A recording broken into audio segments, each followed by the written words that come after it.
Have you ever looked at one of your fluid art pours and thought, I can add something more? Welcome back to Inktassi. I'm Vanessa, and in today's video, I'm combining two of my favorite creative worlds, fluid art and collage. I'll start with a triple flip cap using all matte ingredients for that soft, velvety finish, and once it's dry, I'll show you how to turn it into a completely new mixed media piece using layers of collage. It's part experiment, part tutorial, and all about pushing fluid art beyond the pour. Let's get started. This one is going to be fun. If you watch my last video about fluid art with matte ingredients, you'll notice a few differences in this one. For starters, I swapped out the pink matte color for matte titanium white and replaced Payne's gray with ivory black. I also added a touch of gold metallic matte acrylic from Blick. Now, I'll be honest, I'm not a big fan of the Blick Studio acrylic line, but I do love their matte acrylics. They have a beautiful finish and pair perfectly with the matte pouring medium. For this piece, I tweaked my recipe just a bit and made the consistency thinner, about a 1-second trace, because I want more depth than definition in this pour. All of my colors and full recipe are in the description box if you want to try it yourself. I'm layering all 3 cups in the same color sequence and pouring onto an 18 by 20 deep edge canvas.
Since this piece will be the background for a future painting, I'm being really intentional with my tilts, visualizing where the collage elements will sit later on.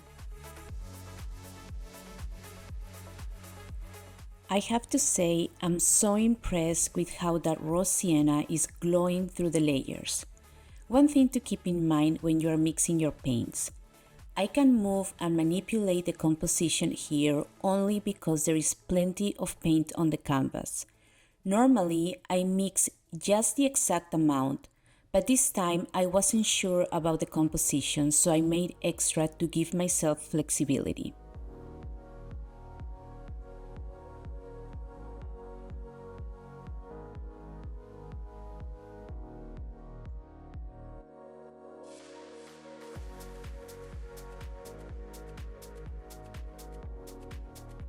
This piece has dried beautifully.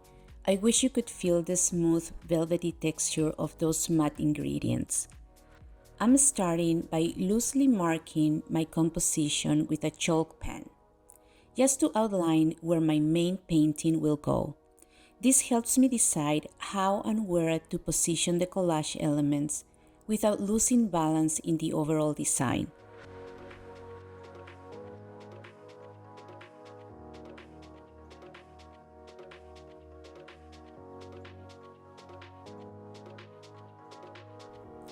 For this piece, I'm using Tim Holtz transparent collage papers. If you have a jelly plate, you can absolutely print your own designs on rice paper or deli paper. But I had a very specific vintage aesthetic in mind, and these patterns are perfect for that. I like my collage papers to blend seamlessly into the painting. To achieve that, I tear them with ragged, uneven edges using a water brush. It softens the fibers and makes the tearing process much easier.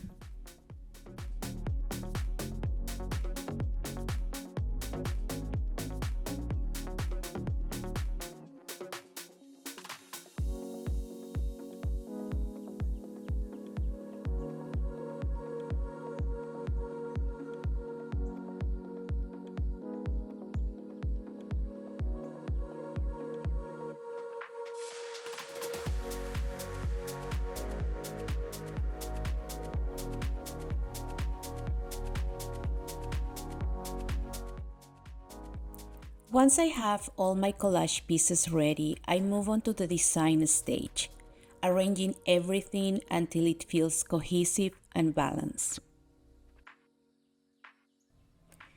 To adhere the papers, I use gel gloss medium. It's archival, dries fully transparent, and keeps the colors vibrant. I'm applying it with a catalyst wedge, but you can also use an old credit card, scraper, or even a hotel room key. Anything with a firm, flat edge works perfectly. This is a technique that I learned from the one and only Ellie Milan. I will link her channel in the description box.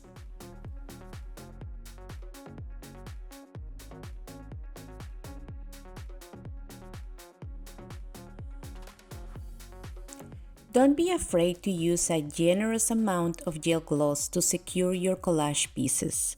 I'm splattering plenty of it here, then pressing each piece firmly into place.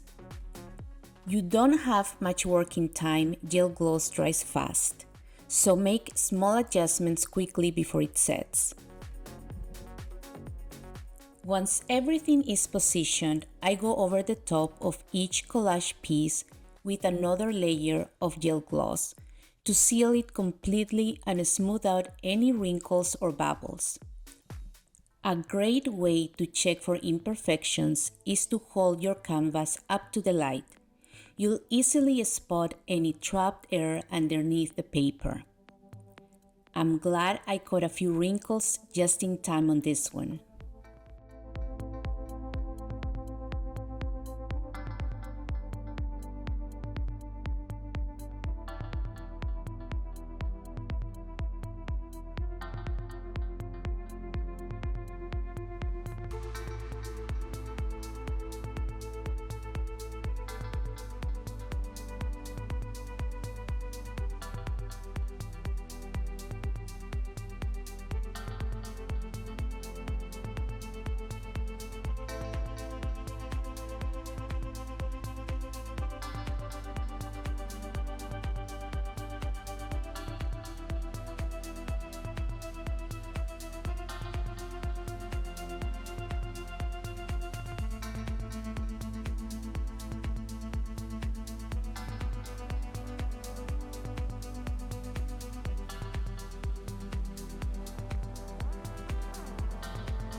Now that the gel gloss is fully dry and the collage pieces are permanently sealed, I'm ready to move on to distressing.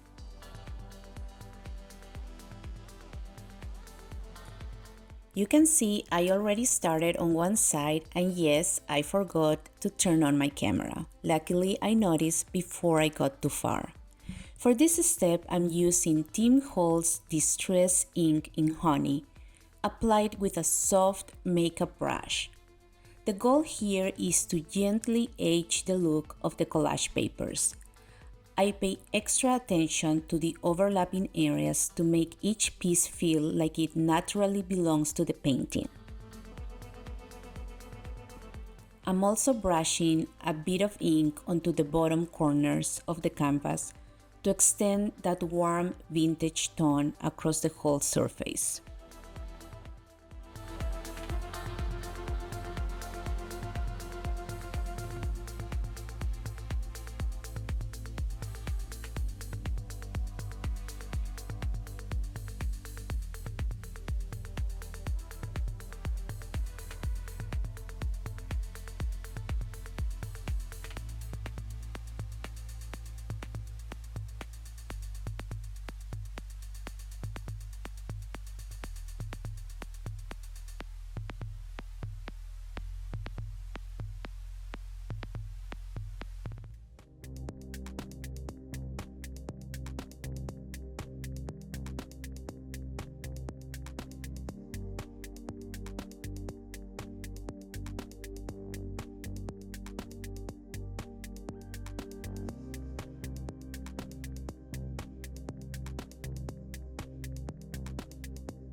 For a subtle pop of color, I decided to add a hint of pink ink to the centers of the flowers. It brightens everything just enough without breaking the vintage aesthetic.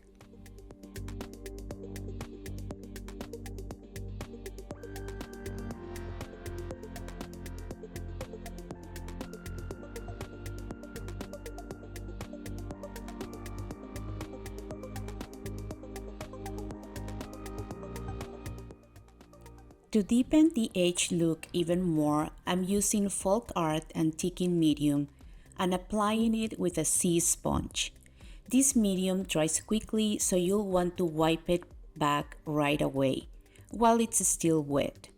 I use a paper towel to remove most of it, leaving just a soft, time-worn effect.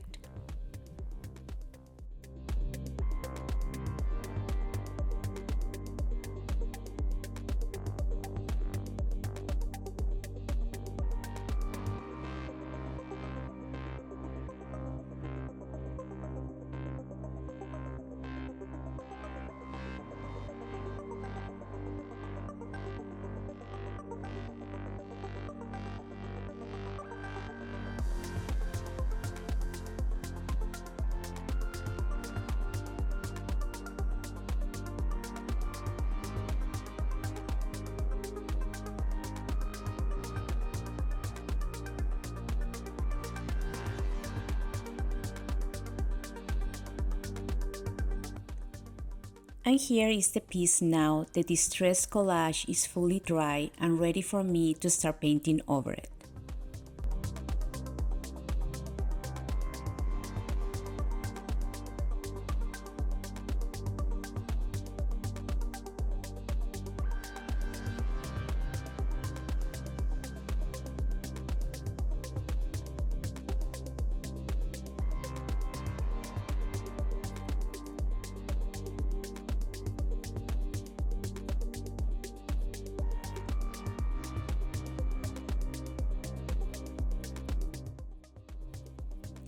This is the final piece, and overall I'm really pleased with how it turned out. I love combining texture and mixed media and finding ways to make everything feel like one cohesive painting where every layer adds its own story. I hope this tutorial inspires you to try something new and show you how to incorporate a few fresh techniques into your own art, something that makes it truly yours. If you learned something new, give this video a thumbs up And if you haven't already, subscribe to the channel so you don't miss what's coming next. I've got more experiments, techniques, and creative projects on the way, and I can't wait to share them with you. Thanks so much for watching, and as always, keep creating, keep exploring, and keep making art that feels like you.